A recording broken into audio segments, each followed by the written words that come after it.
ವಿಶ್ವನುಡಿ ನಿಮ್ಮ ಅಂಗೈಯಲ್ಲೇ ಪ್ರಪಂಚ ಸುದ್ದಿ.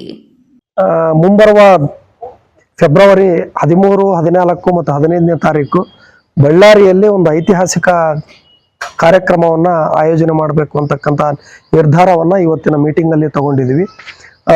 13ನೇ ತಾರೀಕಿಗೆ ಸ್ಟೇಟ್ ಕೌನ್ಸಿಲ್ ಮೀಟಿಂಗ್ ಬಳ್ಳಾರಿಯಲ್ಲಿ ನಡೀತಾ ಇದೆ. 14ನೇ ತಾರೀಕಿಗೆ ಇಂಡಿಯನ್ ಜರ್ನಲಿಸ್ಟ್ ಯೂನಿಯನ್ನ ನ್ಯಾಷನಲ್ ಕೌನ್ಸಿಲ್ ಮೀಟಿಂಗ್ ಬಳ್ಳಾರಿನಲ್ಲಿ ಆಯೋಜನೆ ಮಾಡಿರ್ತಕ್ಕಂಥದ್ದು ಇದೆ. ಹಾಗಾಗಿ ಮುಂಬರುವ ಫೆಬ್ರವರಿ 13, 14 ಮತ್ತು 15ನೇ ತಾರೀಕಿಗೆ ಇಲ್ಲಿಂದ ಹಂಪಿಗೆ ಪ್ರವಾಸವನ್ನ ಮಾಡ್ತಕ್ಕಂಥದ್ದು ಒಂದು ಯೋಜನೆಯನ್ನು ಹಾಕೊಂಡಿದ್ದೀವಿ.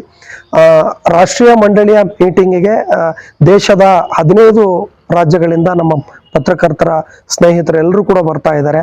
ಬೇರೆ ಬೇರೆ ರಾಜ್ಯದಿಂದ ಪತ್ರಕರ್ತರು ಅವತ್ತು ಬಳ್ಳಾರಿಗೆ ಬರ್ತಾರೆ. 13ನೇ ತಾರೀಕಿಗೆ ನಮ್ಮ ಕರ್ನಾಟಕ ರಾಜ್ಯದ ಎಲ್ಲ ಜಿಲ್ಲೆಗಳಿಂದ ಪತ್ರಕರ್ತರು ಬಳ್ಳಾರಿಗೆ ಅಂದು ಮಧ್ಯಾಹ್ನ ಬರ್ತಾರೆ. 13ನೇ ತಾರೀಕಿಗೆ ಮಧ್ಯಾಹ್ನ 3 ಗಂಟೆಗೆ ನಮ್ಮ ರಾಜ್ಯ ಮಟ್ಟದ ಒಂದು ಮೀಟಿಂಗ್ ಅನ್ನ ಆರಂಭ ಆಗುತ್ತೆ. ಮಧ್ಯಾಹ್ನ 3 ಗಂಟೆಯಿಂದ ರಾತ್ರಿ 7-8 ಗಂಟೆವರೆಗೆ ಕೂಡ ನಡೀಬಹುದು.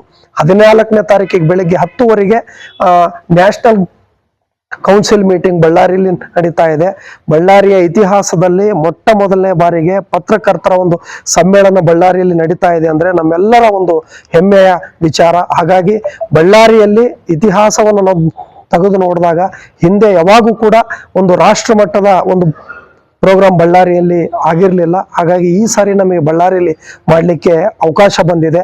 ಹಾಗಾಗಿ ಫೆಬ್ರವರಿಯಲ್ಲಿ ನಾವೆಲ್ಲರೂ ಕೂಡ ಸೇರಿ ಬಳ್ಳಾರಿಯಲ್ಲಿ ಒಂದು ಅದ್ಧೂರಿಯಾದ ಒಂದು ಕಾರ್ಯಕ್ರಮವನ್ನ ಮಾಡಿ ಅದನ್ನ ಯಶಸ್ವಿ ಮಾಡಬೇಕು ಅಂತಂದೇಳಿ ನಾನೆಲ್ಲ ಪತ್ರಕರ್ತರಲ್ಲಿ ಮನವಿಯನ್ನ ಮಾಡ್ತಾ ಇದ್ದೇನೆ. ಯಾಕಂದ್ರೆ 14ನೇ ತಾರೀಕಿಗೆ ರಾಜ್ಯಪಾಲರು ಮತ್ತೆ ಈ ರಾಜ್ಯದ ಉಪಮುಖ್ಯಮಂತ್ರಿಗಳು, ಮಂತ್ರಿಗಳು, ಶಾಸಕರು, ಸಂಸದರು ಎಲ್ಲರೂ ಕೂಡ ಈ ಒಂದು ಮೀಟಿಂಗ್ ಅಲ್ಲಿ ಹಾಜರಿರ್ತಾರೆ. ನಮ್ಮ ರಾಷ್ಟ್ರೀಯ ಅಧ್ಯಕ್ಷರು ಹರಿಯಾಣದಿಂದ ಬರ್ತಾರೆ. ಆಮೇಲೆ ನಮ್ಮ ರಾಜ್ಯಾಧ್ಯಕ್ಷರು ಬೆಳಗಾಂ ಅವರು, ಮತ್ತೆ ಅದಾದ ನಂತರ ನಮ್ಮ ಎಲ್ಲಾ ಜಿಲ್ಲೆಗಳ ನಮ್ಮ ಜಿಲ್ಲಾಧ್ಯಕ್ಷರುಗಳು, ಜಿಲ್ಲಾ ಪ್ರಧಾನ ಕಾರ್ಯದರ್ಶಿಗಳು, ಹಾಗಾಗಿ ಎಲ್ಲ ಮೆಂಬರ್ ಎಲ್ಲರೂ ಕೂಡ ಸೇರಿ ಬರ್ತಾರೆ. ಅವತ್ತು ಒಂದು 500ರಿಂದ 600 ಜನ ದೇಶದ ಪತ್ರಕರ್ತರು ಎಲ್ಲರೂ ಕೂಡ ಬಳ್ಳಾರಿಗೆ ಬರ್ತಾ ಇದ್ದಾರೆ. ಆ ಬಳ್ಳಾರಿಯಲ್ಲಿ ನಡೀತಕ್ಕಂಥ ಒಂದು ಐತಿಹಾಸಿಕ ಕಾರ್ಯಕ್ರಮವನ್ನ ಯಶಸ್ವಿ ಮಾಡಲಿಕ್ಕೆ ಎಲ್ಲಾ ಪತ್ರಕರ್ತರು ಕೈ ಜೋಡಿಸ್ಬೇಕು ಅಂತಕ್ಕಂಥ ಮನವಿಯನ್ನ ಈ ಸಂದರ್ಭದಲ್ಲಿ ನಾನು ಮಾಡ್ತೇನೆ. ಗಣಿನಾಡು ಬಳ್ಳಾರಿ ಜಿಲ್ಲೆಯಲ್ಲಿ ಕಳೆದ 1-1.5 ತಿಂಗಳ ಹಿಂದ್ಗಡೆ ಕರ್ನಾಟಕ ಪತ್ರಕರ್ತರ ಸಂಘ ಆರಂಭವಾಯಿತು. ಅದಾದ ನಂತರ ಕೆಲವೊಂದು ಚಟುವಟಿಕೆಗಳನ್ನೆಲ್ಲ ಮಾಡ್ಕೊಂತ ಬಂದ್ವಿ. ಮುಖ್ಯವಾಗಿ ಕರ್ನಾಟಕ ಪತ್ರಕರ್ತರ ಸಂಘದಲ್ಲಿ ಜೀವ ವಿಮೆ ಯಾವ ಒಂದು ಪತ್ರಕರ್ತ ಸಂಘಟನೆ ಕೂಡ ಇದುವರೆಗೂ ಮಾಡದೇ ಇರತಕ್ಕಂಥ ಕೆಲಸ ಕರ್ನಾಟಕ ಪತ್ರಕರ್ತರ ಸಂಘ ಮಾಡ್ತಾ ಇದೆ. ಅದರಲ್ಲಿ ಮುಖ್ಯವಾಗಿ ಪತ್ರಕರ್ತರು ಸಾಕಷ್ಟು ಕೆಲಸ ಮಾಡ್ತಿರ್ತಾರೆ.